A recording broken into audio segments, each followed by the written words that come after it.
Hello. Hearts and kisses. I hope everybody's doing all right. If y'all hear some background stuff, I am so sorry. As long as we show up, it's not about being confident, it's about saying yes. As Scissor said, okay. Today, welcome back to my podcast. I'm Emanuela, and today I'm going to be talking and discussing about disappointment and how we can let go of it and further use it as a guide to help us, because I get it. I see it, girl. I see it. So basically, disappointment, the Google definition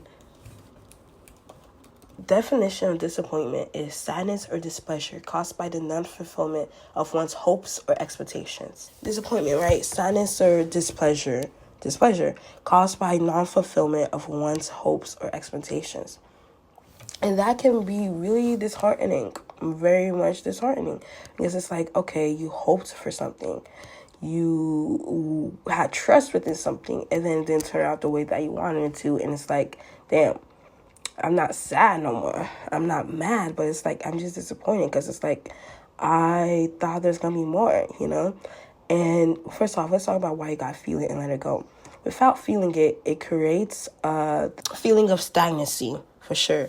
And we don't want to feel stagnant, because feeling stagnant within your emotions can end up showing up within your body or in your mind. And we want to nip those in the butt and understand them and feel them as much as we can, so we can continue pushing and looking at the more important, broader things. So I personally, little transparency moment, I personally was feeling disappointment towards what's called a family member, of how they took a situation and amplified it way more than it needed to be amplified. And in result, it caused some other family members to be very, very upset in a very negative and abusive way. I feel like I've personally gone very far within, okay, I know who y'all is and get the cycle. I see the cycle for what it is. So the only feeling that was left was disappointment and disheartening, because it's disappointing to see people that I care about feeling X, Y, and Z just because we can't understand and come to a mutual understanding about something. Again, disappointing that there's a little no say within it. All I can do is really be present within the moment. So it's that was disappointing, and I sat within that. I meditated. I sat within it. And I felt it, it showed up as the situation popping into my head. And when I meditated, I sat down and I was like, okay, let's meditate a little bit. And I was given space to feel just the amenity of that disappointment. And it made me realize that feeling disappointed is a key way to releasing what doesn't serve you for real. Because it's sitting and feeling that disappointment seals that what occurred was not aligned with you or your soul. If it was aligned with you, if what happened was supposed to happen, you wouldn't be feeling disappointment. So the fact that you are feeling disappointment, it means that, okay, there's something there that was not aligned with you. There was something there that, although you may not be in a huge emotion of sad anger, you're still feeling an emotion of disappointment. I believe that disappointment is very much an emotion. Emotions come in so many different wavelengths for real.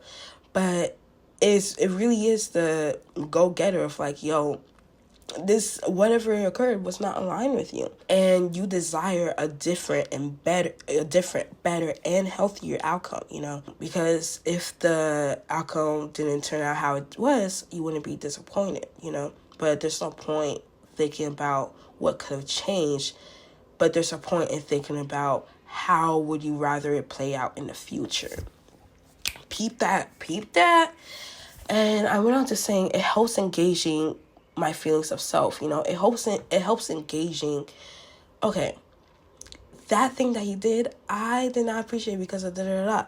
And it ties in with how different parts of the situation continue popping up into my brain. And I would think that out.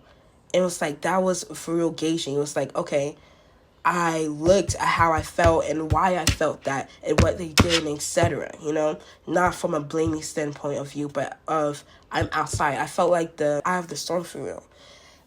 But it gets to a point where you have to be the eye of the storm and let the storm continue just doing it. Don't because the storm is going to try to throw some debris into the middle, right? That's what I feel the disappointment was. It's going to try to throw some debris into the middle, because at one time you were within that storm, but now you're just within the middle. You're within the middle, and you have a better self. And this is a reflection. When I say you, I say me. I say you, we say us, right? A better understanding of self. But again, some debris get thrown in, and that's a little disappointment. It's like, okay, we gotta feel those, we gotta see them, and why we didn't appreciate that, so then we can gauge it into our boundaries and better serve ourselves and the people around us. And it acts as a guide to setting up the boundaries that work for me. It really does, because it's like, when I'm able to look at the whole situation, the disappointment, the parts I feel disappointed at, it's like, okay, I can clear cut say, that did not work for me. I did not like that. I liked this. This worked for me. I'm going to accept this. I did not like that. I will not accept this. And you have your reasons. It's like you've lived through it. You have your literal reasons. That's another topic, boundaries. But if people do not respect your boundaries, they are not truly loving you unconditionally. They're not loving you in the way that you're supposed to be loved. Because your boundaries, girl, God himself set boundaries with Adam and Eve.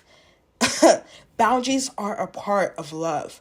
If you do not have boundaries in a relationship, then you do not love that person. Okay?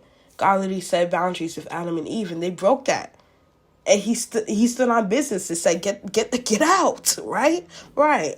So set the boundaries that work for you, so that in the future, things like this don't have to occur. And when they do, you can look back and pass it like, okay, Or if it's a whole other situation, sit within that situation, and another boundary and grow. Because this isn't a one-time thing. This is not a one-time thing. Life is going to continue throwing disappointments. It's going to continue throwing things at you. But it's a matter of how you take it. It's a matter of the measures that you go about it. Are you wallowing in it? Are you upset? Are you projecting it onto others? Or are you sitting within it? Are you feeling it, no matter how hard it is? Are you feeling that disappointment? Are you sitting within that disappointment? Are you analyzing that disappointment? But not in an overthinking way, in a way of, okay, I'm gonna use this as self-care. Take this 20 minutes, 10 minutes, 30 to an hour, whatever, how long you may need. But use that, this is self-care, and I'm gonna look at the situation and see what worked for me, what didn't, and birth my boundaries out of that, Because if the situation just happened, you don't do nothing about it, and it happens again, do you want to continue feeling the exact same way again? No, me personally, I want to be chilling. There can be 20 fights around me. I want to be sipping my cool little lemonade with my glasses and uploading my little videos, That's the type of calmness I aspire to be in. So in order to get to that point, to that inner self of being okay, calm and stable within who I am, let me put in the work. Literally, let me put in the work into myself, because I love myself. And how I'm feeling right now, it's not the best. I would rather not keep feeling that way, So let me put the work in and see what we can do with that. And of course, patience and all that. Don't do this and then think, why is it not working enough? Patience, care. How you come to it has to be from love, has to be with compassion, understanding, being able to see the situation, see compassion and understanding it. Even though the people that disappointed you, you can still put yourself outside of that and see, okay, that's because of XYZ, but I cannot let that be the issue that happens within me, because you cannot change nobody. The only thing you can change is yourself. So this is where you change yourself. This is the process of learning yourself in order for you to change for the better. Okay. When it comes to a disappointment, I should see what I can learn from this. I know that rhetoric is so see what you can learn from the situation, but it's true. It's true. Learning is a 24/7 thing. You can never stop learning. And if you've stopped learning, you're dead, unless if you're ignorant or unless if you're refusing to. But again, you're dead. Because if you're not learning anything, you're staying the same. If you're staying the same, aren't you dead? For real? Like, you're not living life. You're just the same. That's not me personally. How I want to take that, right? So it's like I said, you open it up, you take that time for self-care, and that's where you learn from it. That's where you gauging and whatnot. At the end of it, basically what I explained was just the sum of learning more about yourself and more about the situation, so then you can use it for yourself in the future.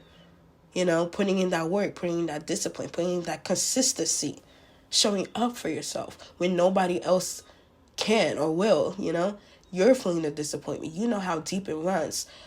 And it was crazy because it's like, we really know our minds, but it's just a matter of sitting down and giving it time to speak.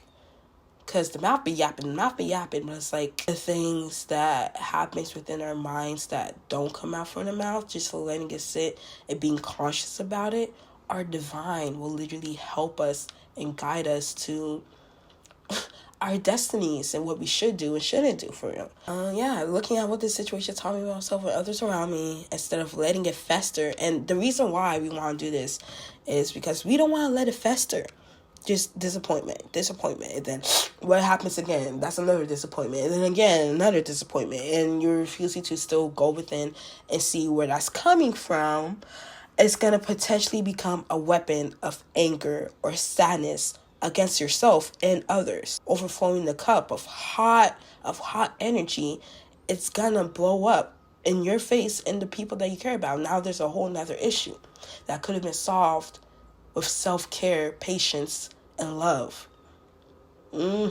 So yeah, that's my point on disappointment. It's a guide to unlocking what I like and what I don't like. And if it's a matter of learning myself more, like, shit, shawty, serve it up on a gold plate, gold platter. I hope y'all got something out of this. Next time you're feeling disappointed, first off, feel it. Acknowledge yourself. Say you are okay. Acknowledge it. Don't just jump into, oh, I didn't fix this. It's not about fixing thing.